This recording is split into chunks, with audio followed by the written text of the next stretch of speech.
I would never lose faith because my why was so strong that it wasn't possible. So the chances are the people who are losing faith are not tapped into the correct why and motivation for their success in this business.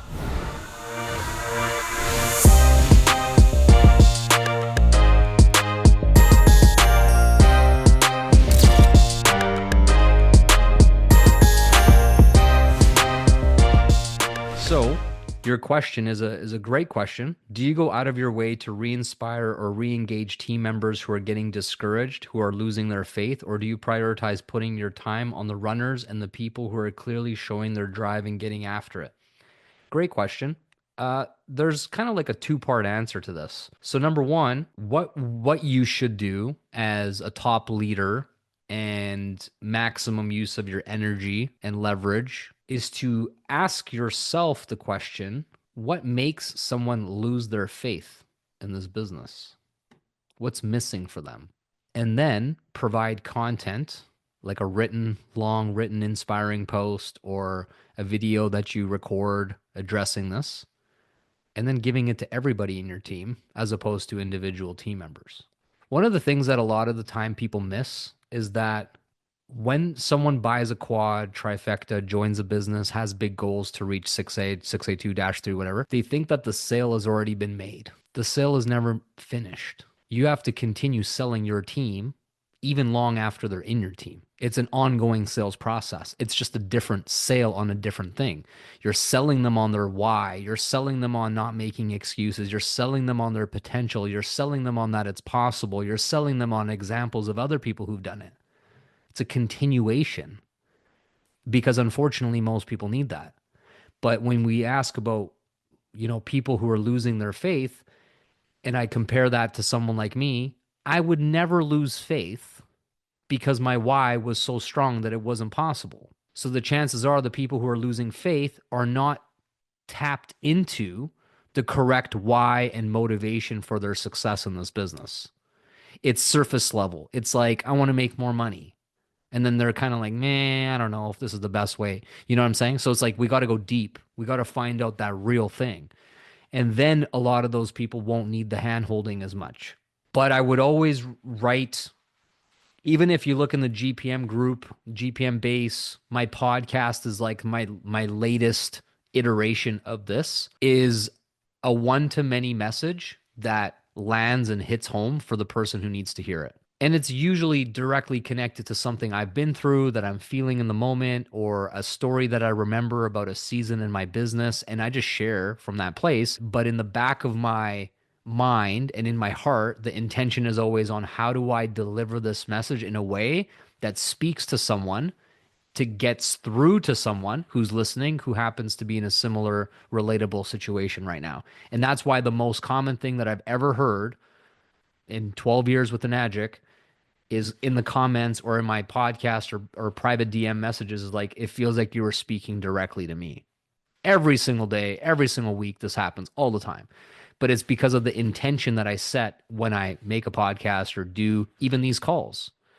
These calls are always like, it's a little different because it's very intimate and everybody has a question. So I'm like quite literally speaking to you in this situation.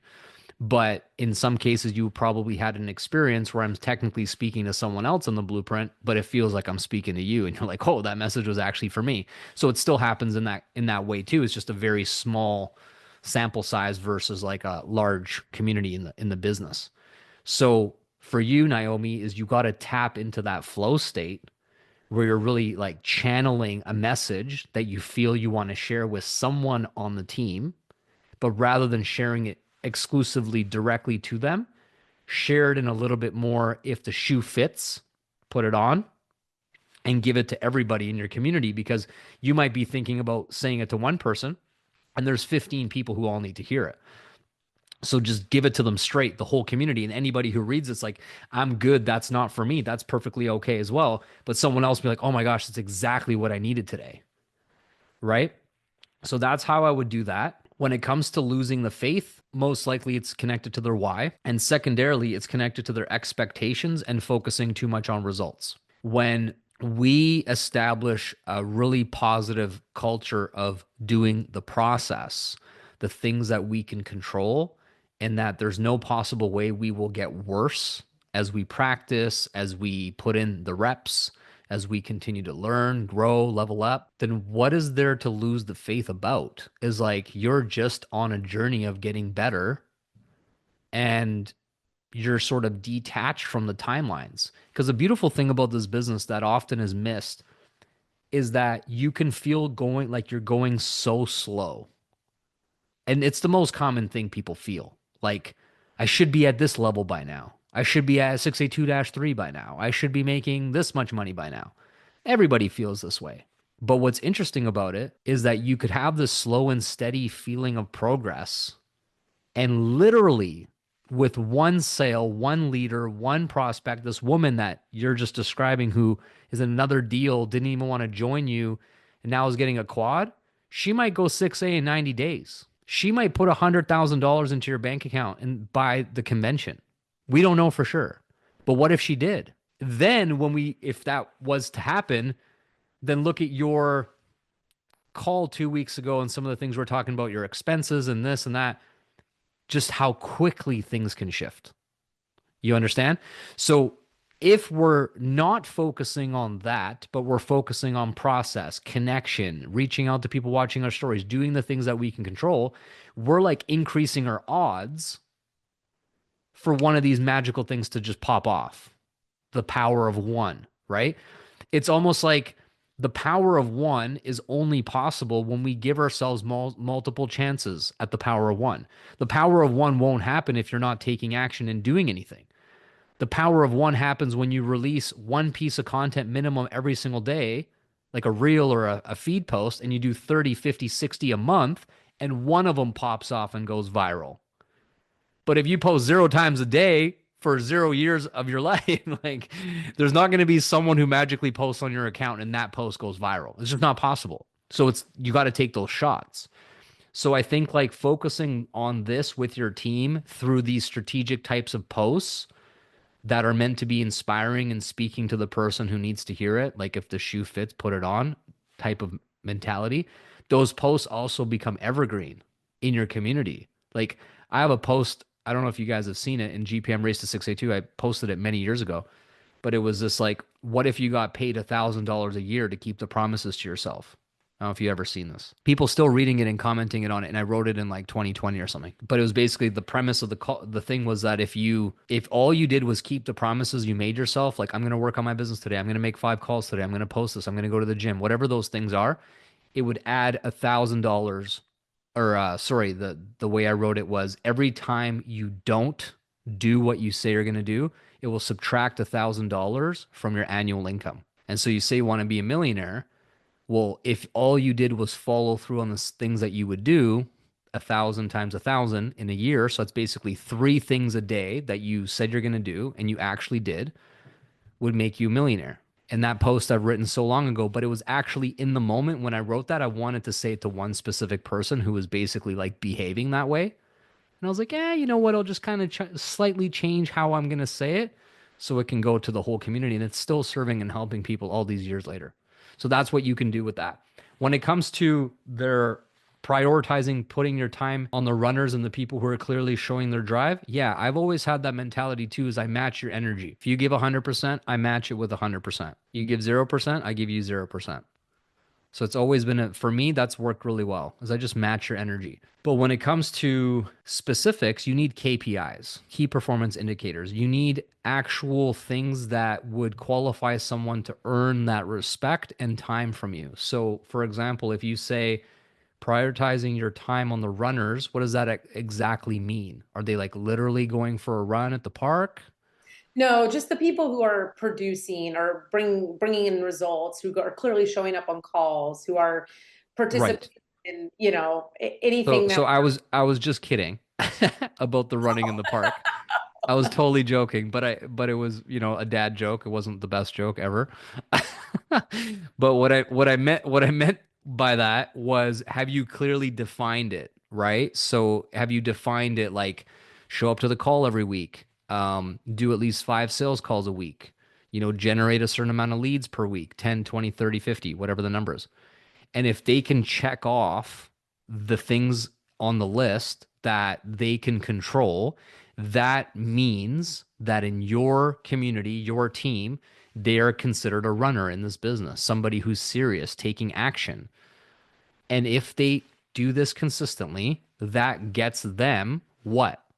Access to a call with you, access to a private DM one-on-one chat with you. So you see how there's a trade-off. You earn it by doing what is required. If you don't, you're in the tire kicker category of my business.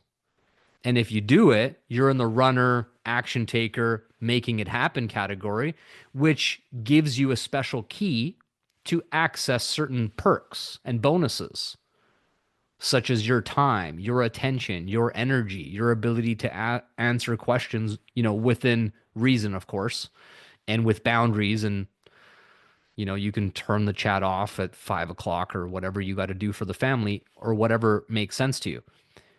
But now there's a very clear, provable list.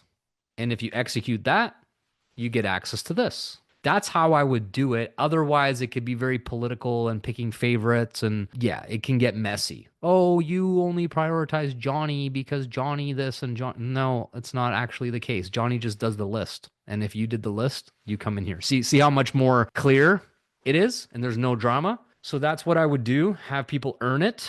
And then just set those expectations and manage them effectively. So if you say like, I will work with you in this capacity until you reach 4A, and then once you're 4A, the dynamic and the relationship changes to this new relationship, which looks like this. Once you reach 6A, it changes again and it looks like this. That way, everything has been decided up front as opposed to decided as they move up in the business and stuff, where it seems like you're making it up as you go. So if you can come up with some sort of framework that makes sense for you from 0 to 4A, get their investment back. I know like Lacey and Amanda, you guys do calls for your new people to like do that. That would be part of your offer.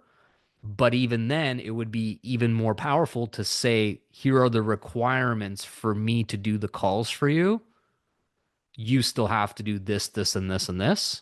And if you don't, you're off of the call rotation and I plug in the next person who's willing to do the work. So there's a way that they can lose that privilege as opposed to have entitlement to it because I bought a quad, so you promised me this, and now I'm not doing anything, but you didn't give me sales. See what I mean? It's like, whoa, whoa, whoa, whoa, whoa. The offer was 50% this, and the other 50% was on you, and you've never done none of that stuff, so this isn't on me. So that these are all things that you learn with experience of like, oh man, I didn't really explain this that well.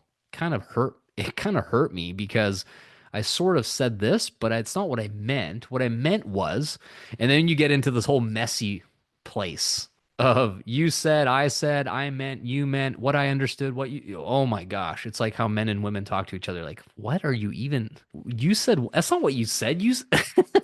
And then you got to do the whole like, so am I hearing you? Is this, like break it down. It's like, yes. It's like, okay, good. We're on the same page. Instead of assuming and reading between the lines and all this stuff, and you're like, man, you're speaking like Japanese, I'm speaking like Hungarian, we're not getting anywhere. So anyway, hopefully that's helpful with like how to prioritize people, but trying to make somebody who's losing faith and like all this, like saving them from giving up is not a good place to be energetically. It drains you too much. That's like a therapist's job, not a leader's job. You know what I mean? It's like, did any of us sign up to be like Dr. Phil or some therapist? Like, no. But how often do we put the Dr. Phil hat on with our team members? Is ridiculous. First of all, I'm not qualified to be even giving you this information. So like, why am I in this position in the first place? Like, you go apply for Dr. Phil and like let me know what he said. So if we set those boundaries, like this is what I can help you with, this is what I can't help you with, it makes things a lot better. And then yeah, set the KPIs and the standards. Even right now, right? We have the sprint and stuff. And like within the sprint, we have daily habits. They're very clear. You do them or you don't do them. And if you do them, you get these benefits. Simple as that. So I think you can create a version of that for people on a regular basis to just remove the guesswork of like, What do I need to get Naomi's attention and her time to help me? Well, here it is. Do this for 7 days, you get access. Don't do it, you lose access. I don't know, something like that. If that resonates with you, try it. Yeah, completely. That's awesome. Thank you so much. You're welcome.